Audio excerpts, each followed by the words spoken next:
పోషణ జరగాలి, జీవనోపాధి జరగాలి. అలాగని దేవుణ్ణి మర్చిపోయేలా మనం సంపాదించుకుందామా?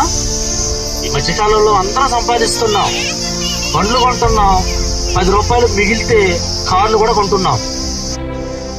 కుటుంబ పోషణ జరగాలి, జీవనోపాధి జరగాలి. అలాగని దేవుణ్ణి మర్చిపోయేలా మనం సంపాదించుకుందామా? ఈ మధ్యకాలంలో అందరం సంపాదిస్తున్నాం, బండ్లు కొంటున్నాం, 10 రూపాయలు మిగిలితే కార్లు కూడా కొంటున్నాం. సంతోషం మంచిది, దేవుడు కూడా మెచ్చుతాడు, సంతోషిస్తాడు. కానీ వాటికి మించిన శ్రేష్టమైన కార్యాలు కొన్ని మనం మర్చిపోయాం. అందులో ఇది ఒకటి. ప్రియ దేవుని వల్లరా, ఏదో నామకార్థంగా ఈ రోజు వరకు మనం ఉపవాసం ఉండి దేవుడికి కనబరుచుకుంటే కుదరదు. నేను ఉపవాసం ఉంటున్నాను, చేస్తున్నానంటే కుదరదు.